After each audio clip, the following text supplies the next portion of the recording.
Prices तो इसकी volatility के कारण ऊपर नीचे होते ही हैं, लेकिन साथ ही और भी बहुत कुछ अनप्रेडिक्टेबल है। जैसे कि किसी को इसने एक ही दिन में अमीर बना दिया तो किसी को इसने एक ही दिन में गरीब बना दिया। कभी इसके ऊपर बैन लगने की खबर आई तो कभी इसने लोगों के साथ फ्रॉड कर दिया। कभी किसी एक्सप्लॉइट हुई करेंसी को पॉजिटिव रिस्पॉन्स आए तो कभी नेगेटिव। तो यहाँ कुछ भी हो सकता है जो हमने सोचा भी नहीं होता। तो आज की हेडलाइंस भी कुछ ऐसी ही हैं जिन्हें सुनकर आप समझ जाएंगे कि मैं क्यों ऐसा कह रही हूँ। तो नमस्कार, स्वागत है आपका एक बार फिर से अपने चैनल फिन स्ट्रीट पे। डेली की तरह आज भी मैं आपके लिए लेके आई हूँ क्रिप्टो से जुड़ी बड़ी खबरें। तो चलिए पहले बात करते हैं आज की हेडलाइंस की। तो पहली खबर में हम जानेंगे क्या हो सकता है इंडिया में क्रिप्टो बैन। दूसरी न्यूज हेडलाइंस है मुंबई के एक पर्सन ने क्रिप्टो करेंसी में 1.5 करोड़ का किया फ्रॉड। एंड लास्टली हम बात करेंगे कि जैसे ही टेरा 2.0 लाइव हुआ वैसे ही क्रिप्टो एक्सचेंजेस और टेक एंटरप्रेन्योर्स इस न्यू इकोसिस्टम को सपोर्ट करने के लिए हो गए डिवाइड। तो चलिए बिना देर के वीडियो को करते हैं स्टार्ट। जब क्रिप्टो करेंसी एंड गवर्नमेंट में जो रिलेशन है वो अनकंफर्टेबल है, बावजूद उसके भी जो एसेट हैं वो ऐसे एडवांटेज प्रोवाइड कर रहे हैं इंडिया को जो काफी फायदा पहुंचा सकते हैं। अब जो यूज है वर्चुअल करेंसी का रिसेंट ईयर्स में काफी वो प्रोमिनेंट बन चुका है, फेमस बन चुका है across the globe including in India. तो क्रिप्टो करेंसी बेसिकली डिजिटल या फिर एक वर्चुअल करेंसी है जिसको आप यूज कर सकते हैं as a medium of exchange.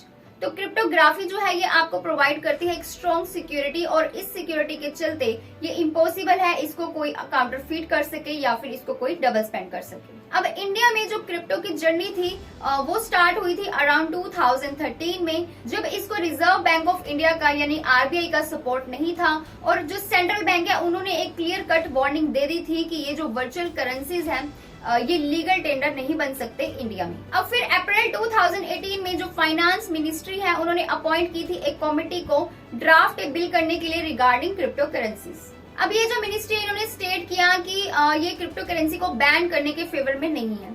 And 2019 में जो ड्राफ्ट बिल है ये इशू किया गया था, under which holding, mining, selling, issuing, transferring और यूज ऑफ क्रिप्टो करेंसीज जो थे वो पनिशेबल बताए गए थे, और फाइन बताया गया था, इम्प्रिजनमेंट बताई गई थी 10 इयर्स के लिए। हालांकि मार्च 2020 में सुप्रीम कोर्ट ने इस बैन को रिमूव कर दिया था क्रिप्टो करेंसीज के ऊपर से।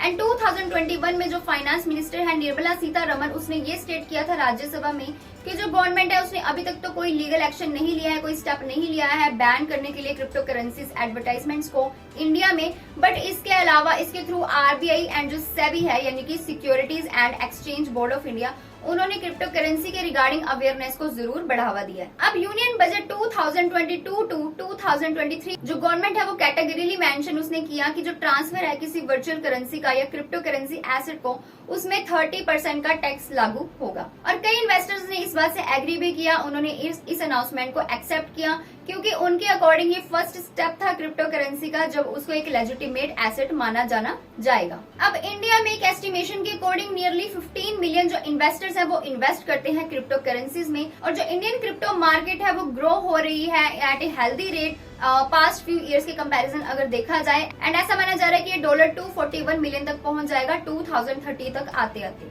अब क्यों 15 मिलियन इंडियंस जो है वो रिस्क ले रहे हैं अपनी मनी का क्रिप्टो करेंसीज में? तो इसका एक सिंपल सा आंसर है, वो है वैल्यू फैक्टर और एक होप कि जो क्रिप्टो करेंसी है उसको बहुत जल्द एक्सेप्ट किया जाएगा as a valid medium of exchanges. However ये तभी हो सकता है जब जो गवर्नमेंट है वो ओपनली डिस्प्ले करे अपने ट्रस्ट को क्रिप्टोज में, सेम वैसे ही जैसे वो पेपर करेंसीज पर करती है। अब क्रिप्टो करेंसीज के बहुत सारे एडवांटेजेस हैं, जैसे कि हमें पता है, इन्वेस्टर्स को अच्छे से पता होंगे। तो सबसे पहले तो यह कि इंटरमीडिएरी कॉस्ट को एलिमिनेट करने का पोटेंशियल रखता है, और जो मनी ट्रांसफर करते हैं हम अक्रॉस बॉर्डर्स में, तो नॉर्मल बैंकिंग सिस्टम के हिसाब से वो हाई हो सकती है एज 7 to 10%, और ये एक हेल्दी सम जो है $7.5 to 10 billion of transaction fees का ये आप सेव कर सकते हैं क्रिप्टो करेंसी में, और इसके साथ ही आप सेव कर सकते हैं इस अमाउंट को पॉसिबली आगे फंड्स में यूज करने के लिए, एंड साथ ही डोमेस्टिक इकोनॉमी को स्ट्रेंथन भी करने के लिए।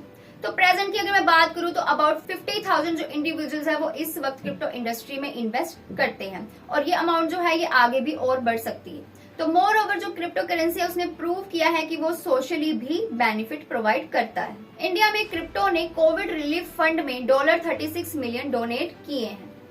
अगर एडिशनली इसके मैं कुछ और बेनिफिट्स की बात करूं क्रिप्टो की, तो प्रैक्टिकली अगर मैं बात करूं तो अगर गवर्नमेंट है, अगर वो इसको चाहती है बैन करना, तो उसके लिए थोड़ा उसको डिफिकल्टी हो सकती है। इसको प्रतिबंध लगाना इतना आसान नहीं होगा, कुछ डिफिकल्टीज होंगी, क्योंकि ये जिस ब्लॉकचेन टेक्नोलॉजी पे काम करता है उसके साथ इजी नहीं होगा इसको बैन करना।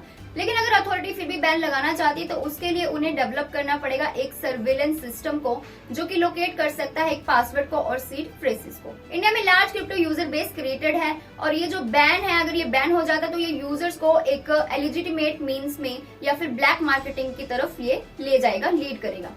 तो अभी तो ये न्यूज आई है, लेकिन ऐसा होना पॉसिबल नहीं है। यूं ही क्रिप्टो को बैन किया नहीं जा सकता, लेकिन बाकी गवर्नमेंट क्या डिसीजन लेती है इसके ऊपर ये पता चलेगा हमें बाद में। तो आपके क्या विचार है क्रिप्टो के बैन को लेकर, नीचे कमेंट सेक्शन में जरूर शेयर करना। तो चलिए बढ़ते हैं आज की दूसरी खबर की तरफ। मुंबई के एक मालाबार हिल रेजिडेंट के साथ 1.5 करोड़ का हुआ है फ्रॉड। जी हाँ, साइबर फ्रॉडस्टर ने उसे प्रॉमिस किया था कि वो उसकी इन्वेस्टमेंट पर उसको एक अच्छा रिटर्न देगा क्रिप्टो करेंसी में, और ये एक वाया फेक वेबसाइट के थ्रू हुआ है।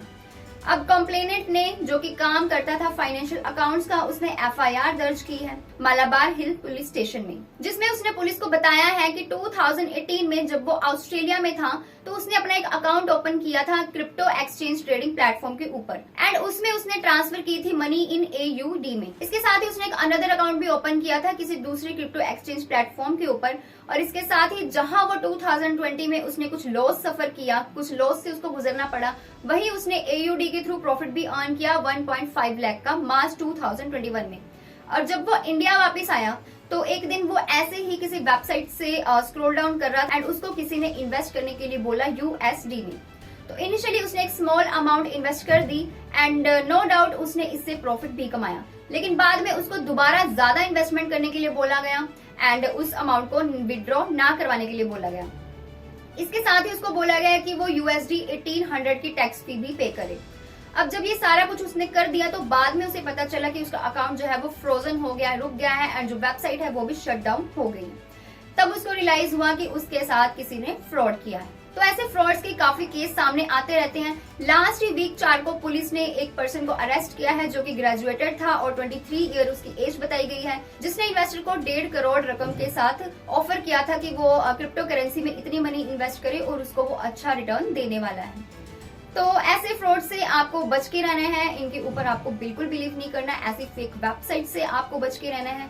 और जब भी आप कहीं इन्वेस्टमेंट करते हो तो पहले प्रॉपर रिसर्च किया कीजिए, उसके बाद ही आप कुछ भी इन्वेस्ट करिए, अदरवाइज आपको भी ऐसे ही लॉस का सामना करना पड़ सकता है। तो चलिए बढ़ते हैं आज की आखिरी खबर की तरफ। According to announcement from Terraform Labs, Terra 2.0 जो था वो लाइव होने वाला था, और इस कंपनी ने इसके साथ ही लॉन्च किया एक एयर ड्रॉप को न्यू लूना टोकन्स के लिए, जो कि जल्द ही प्रोसेस होने वाला है। अब जो टेरा कॉइन है, क्योंकि वो बहुत बुरी तरह से फेल हो चुका है, नीचे गिर चुका है, और इन्वेस्टर को भी काफी मनी का नुकसान हो चुका है, तो इसके बाद जो डुक वॉन है, जो कि CEO एंड को फाउंडर है टेराफॉर्म लैब्स के, उन्होंने इस कंपनी के पीछे जो टेरा एंड लूना है उसके ग्रैंड रिवाइवल प्लान के लिए एक न्यू टेरा इकोसिस्टम को क्रिएट किया है अपनी करंट स्टेज में, और इस न्यू प्लान का नाम दिया गया है टेरा 2.0। हाउएवर जी, ये जो टेक एंटरप्रेन्योर्स हैं एंड क्रिप्टो करेंसी एक्सचेंजेस हैं, ये डिवाइड हो गई हैं इस CEO के न्यू प्लान को सपोर्ट करने के लिए। अब टेरा 2.0 जो है ये एक रिवैम्प्ड वर्जन है टेरा कॉइन का, और कंपनी के CEO का मानना है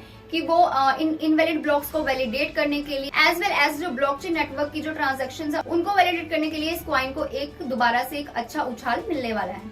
अब साथ ही ये जो प्लान है ये होगा समथिंग जिसका नाम है हार्ड फोर्क। अब ये जो हार्ड फोर्क है ये इंश्योर करेगा कि जो टेरा है वो इस वक्त करंट टेरा ब्लॉकचेन के साथ लिंक नहीं है, बल्कि इसके बजाय वो लिंक है एक न्यू ब्लॉकचेन के साथ, और उसके बाद टेरा टोकन को स्विच किया जाएगा टेरा क्लासिक से, जो कि स्टेबल कॉइन है बाय टेराफॉर्म लैब्स का, जो कि इस बार एल्गोरिथमिकली डिजाइन नहीं किया गया है। अब ये बात यहाँ पे नोट करने वाली है कि टेरा एंड लूना कॉइन्स, जो कि सिस्टर कॉइन्स हैं, ये अपने बैलेंस को मेंटेन करके रखते हैं। अब जब यूजर्स थे इसमें, जब टेरा में कुछ बाय करते थे तो इंस्टेंट उनको लूना में एक्सचेंज करवाना पड़ता था, जिसके कारण वो बहुत ही स्मॉल प्रॉफिट अर्न कर पाते थे।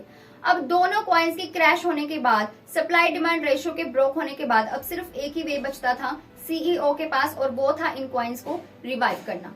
तो इसलिए उन्होंने इंट्रोड्यूस किया है इस न्यू कॉइन को।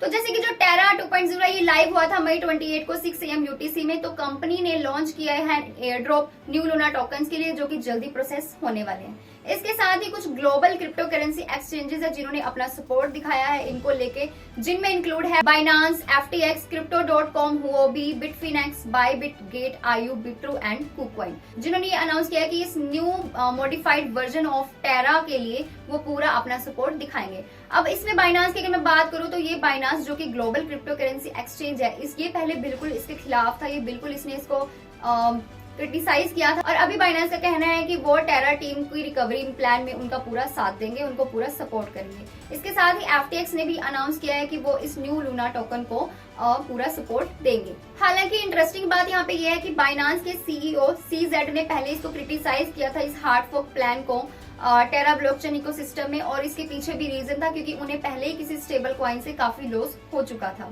तो अब ऐसा देखा जा रहा है कि जो बाइनांस है उसने एक यू टर्न ले लिया है, पहले वो क्रिटिसाइज कर रहा था लेकिन अब वो ओपनली वेलकम कर रहा है टेरा 2.0 का। हालांकि डूक वॉन का कहना है कि उन्होंने किसी भी एक्सचेंज के साथ कांटेक्ट नहीं किया था उनकी न्यू कॉइन को लिस्ट करने के लिए। हालांकि जो ये उसको सपोर्ट मिल रहा है दूसरे क्रिप्टो करेंसी एक्सचेंजेस का, वो एक्सपोर्ट वो खुद से दे रहे हैं। दूसरी तरफ कॉइन बेस क्रिप्टो एक्सचेंज की अगर मैं बात करूं तो वो भी बिल्कुल इस हक में नहीं है, वो भी टेरा के हार्ड फोर्क को सपोर्ट नहीं कर रहे हैं और ना ही वो इसको लिस्ट करने वाले। इसके साथ ही टेक एंटरप्रेन्योर्स एंड बिलियनियर भी ऐसे हैं जो कि टेरा 2.0 में इन्वेस्ट नहीं करने वाले हैं। तो बिलियनियर मार्क का कहना है कि वो इस टेरा 2.0 में कभी भी इन्वेस्ट नहीं करने वाला है। हालांकि इसके ऊपर अगर मैं आपको इंटरेस्टिंग बात बताऊं तो जो पुराना इसका प्रोजेक्ट था टेरा लूना का, उसके ऊपर भी कभी इसने इन्वेस्ट नहीं किया क्योंकि जून 2021 में इसको काफी मनी का लॉस हो गया था एक स्टेबल कॉइन प्रोजेक्ट में इन्वेस्ट करने के बाद, जिसका नाम था आयरन फाइनेंस। और बिलियनियर इन्वेस्टर का ये भी कहना है कि अब क्रिप्टो स्पेस के ऊपर रेगुलेशंस होनी चाहिए ताकि जो इन्वेस्टर्स हैं उनको ज्यादा मेजर लॉसेस का सामना ना करना पड़े। इसके साथ ही उन्होंने क्रिटिसाइज किया है एक फेल्ड एंकर प्रोटोकॉल को जो कि टेरा प्रोजेक्ट का एक की पीस है। तो इसके साथ ही कुछ अदर क्रिप्टो करेंसीज के ऐसे को फाउंडर्स और CEOs हैं जिनमें से कई इसके फेवर में हैं तो कई इसके अगेंस्ट बात कर रहे हैं, कई इसे सपोर्ट कर रहे हैं और कई इसे सपोर्ट करने के हक में नहीं है। अब चाहे कुछ भी हो, हारने के बाद ऊपर उठने की कोशिश करते डूक वॉन की इस स्ट्रगल से काफी कुछ सीखने को मिलता है। तो अभी हम ज्यादा अवेयर हो गए हैं, अभी हमें पता है कि हमें कहाँ इन्वेस्ट करना चाहिए, कहाँ नहीं करना चाहिए। अब हम प्रॉपर रिसर्च करने लगे हैं। लेकिन अगर आप उनमें से हैं जो अभी भी प्रॉपर रिसर्च नहीं कर रहे हैं इन्वेस्टमेंट करने से पहले, देन बी अवेयर, क्योंकि आपके साथ भी ऐसा केस हो सकता है, आपको भी ऐसा लॉस उठाना पड़ सकता है और आपके साथ भी ऐसा फ्रॉड हो सकता है। तो do your proper research before investment. तो that's all for today's video. ये थी आज की क्रिप्टो न्यूज। आई होप आपको वीडियो अच्छी लगी होगी। अगर अच्छी लगी तो वीडियो को लाइक, शेयर एंड सब्सक्राइब जरूर करके जाइए और बने रहिए हमारे साथ अगली वीडियो के आने तक। Stay tune, be happy.